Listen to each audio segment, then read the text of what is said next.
नमस्कार दोस्तों। टीसीएस के यहाँ पे सीईओ का काफ़ी बड़ा एक बयान निकल के आ रहा है, जिसका क्या इम्पैक्ट पड़ते हुए देखने को मिलेगा। शॉर्ट टर्म पे देखने को मिलेगा या फिर लॉन्ग रन पे देखने को मिलेगा। ये जो चीज़ हम डिस्कस करेंगे और क्या बयान है, साथ में ये भी जानने की कोशिश करेंगे।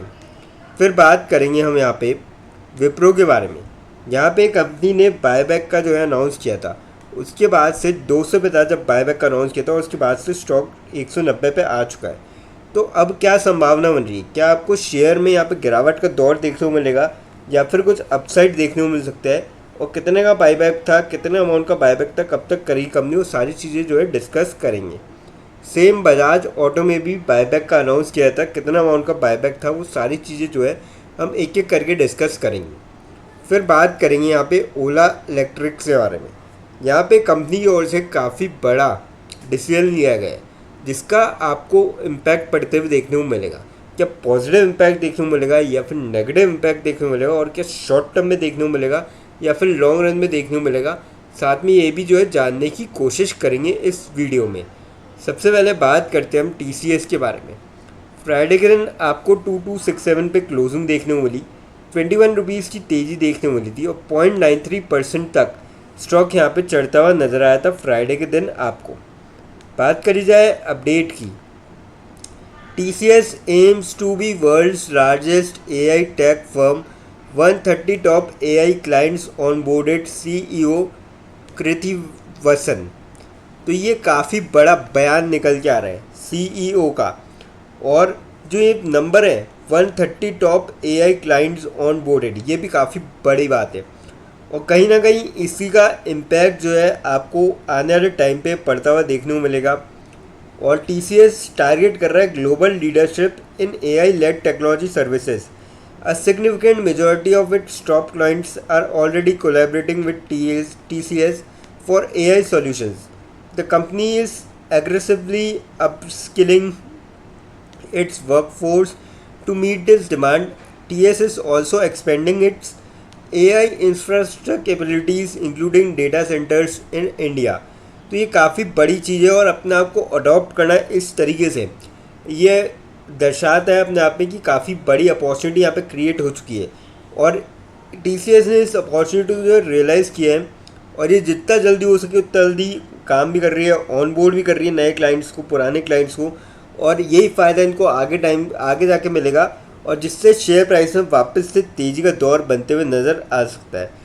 तो मेरे ख्याल से ये काफ़ी राइट टाइम है, जिसका भी अब लॉन्ग टर्म का पॉइंट ऑफ व्यू है, और जो नए इन्वेस्टर्स हैं जो यहाँ पे निवेश करना चाहते हैं।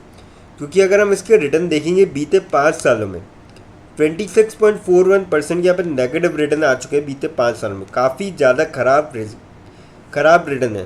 तो यहाँ पे मौका है उनके पास, जो नए इन्वेस्टर्स हैं, कि जो 5 साल वैल्यू थी बल्कि उससे भी नीचे उनको स्टॉक मिल रहा है। तो मैं तो कहूँगा उनको मौका गंवाना नहीं चाहिए, और अब चीज़ें जो कि सही हो रही है, तो ऐसे में आने वाले टाइम में आपको डेफिनेटली ज़बरदस्त तेज़ी देखने को मिलेगी। तो आप इस स्टॉक के साथ लॉन्ग टर्म का पॉइंट ऑफ व्यू लेके जा सकते हैं। अब बात करते हैं यहाँ पे विप्रो के बारे में। 190.29 पे क्लोजिंग आपको देखने को मिली थी फ्राइडे के दिन। 1.99 रुपीज़ की तेज़ी देखने को मिलती है और 1.06% तक स्टॉक यहाँ पे जो है चढ़ता हुआ नज़र आया था। बात करी जाए यहाँ पे बजाज ऑटो की भी अगर हम बात करें, 10,375 पे क्लोजिंग देखने को मिली थी आपको फ्राइडे के दिन। 76 रुपीज़ की गिरावट देखने को मिली थी और 0.73% तक स्टॉक यहाँ पे गिरता हुआ नज़र आया था। बात करी जाए अब इसके जो यहाँ पे बायबैक है, विप्रो और बजाज ऑटो कंपनी ने अनाउंस किया था शेयर बायबैक। अब ऐसा क्यों किया ये कंपनी ने, और ऐसा क्या चेंज हुआ है बजट 2026 के अंदर? अब देखिए, 1 अप्रैल से जो गेन्स है from a share buybacks are taxed by applying capital gains tax provisions, making buyback taxpayers friendly. Earlier the entire proceeds but taxed as dividend at slab rates. तो ये काफ़ी बड़ी चीज़ है, और जिसका इम्पैक्ट जो है आपको पढ़ते हुए देखने को मिल रहा है। और कहीं ना कहीं ये जो बायबैक है, इससे फ़ायदा मिलेगा कंपनीज़ को। और अगर हम बायबैक का अमाउंट देखें तो अप्रैल के अंदर विप्रो ने जो है अनाउंस किया था बायबैक 15,000 करोड़ का, और शॉर्टली आफ्टर इन में बजाज ऑटो ने भी अनाउंस किया था शेयर बायबैक का, जो कि 5632 करोड़ का है। Apart from these other companies जैसे कि ऑर्बिंडो फार्मा, कजारिया सेरेमिक्स और साइंट, इन्होंने भी बायबैक से अनाउंस किया था लास्ट कपल ऑफ मंथ्स के अंदर। और फाइनेंस मिनिस्टर निर्मला सीतारमण ने अनाउंस किया था changes to the tax treatment for the share buyback gains. तो ये काफ़ी बड़ी चीज़ है। और अगर हम देखें 16 अप्रैल 2026 को विप्रो ने अनाउंस किया था कि 15,000 करोड़ का काफ़ी बड़ा बायबैक करेंगे। बायबैक का प्राइस जो रखा था 250 रखा था, उस टाइम 200 रुपये के करीब जो शेयर का प्राइस था, वहाँ से 20% अपसाइड का यहाँ पे बायबैक था, प्रीमियम था। और आज की डेट में 190 आ चुका है, तो गिर चुका है स्टॉक। और जो यहाँ पे इनका बजाज ऑटो का भी काफ़ी बढ़िया बायबैक है। तो मैं तो कहूँगा कि अगर कोई यहाँ पे बायबैक में जाना चाहे तो वो जा सकता है। देखिए कंपनी दोनों ही अच्छी है, फंडामेंटली काफ़ी स्ट्रॉन्ग है, लगातार ग्रो भी कर रही है। तो ऐसे में आप जो है अगर लॉन्ग टर्म का पॉइंट ऑफ व्यू है तो आप होल्ड भी कर सकते हैं, बाकी अगर कोई बायबैक में देना चाहे तो वो भी कर सकता है। अब बात करते हैं यहाँ पे ओला इलेक्ट्रिक्स के बारे में। 35.68 पे एक क्लोजिंग देखने को मिली है आपको फ्राइडे के दिन। 52 वीक्स हाई रेंज की बात की जाए, हाई 71.25 का है, लो 22.25 का है। तो ऊपर के लेवल से जो है आप देख सकते हो कि आधा रह गया स्टॉक, 72 के लगभग हाई मारा था और 36 पे लगभग चल रहा है। तो ऑलमोस्ट करेक्ट हो चुका है अच्छा खासा।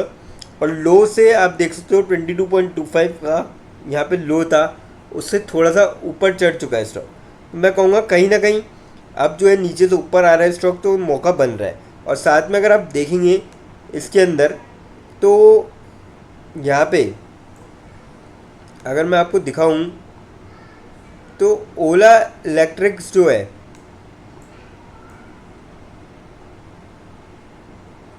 तो यहाँ पे जो बोर्ड है वो इन्वेस्ट करने जा रहे हैं 2000 करोड़ ईवी के अंदर, ईवी सेल सब्सिडीज के अंदर। तो ये काफ़ी बड़ी चीज़ है। और 2000 करोड़ अपने आप में काफ़ी बड़ा यहाँ पे अमाउंट है 2000 करोड़ का, जिसका आपको काफ़ी पॉजिटिव इम्पैक्ट जो है आने वाले टाइम पे स्टॉक पे पड़ते हुए देखने को मिलेगा।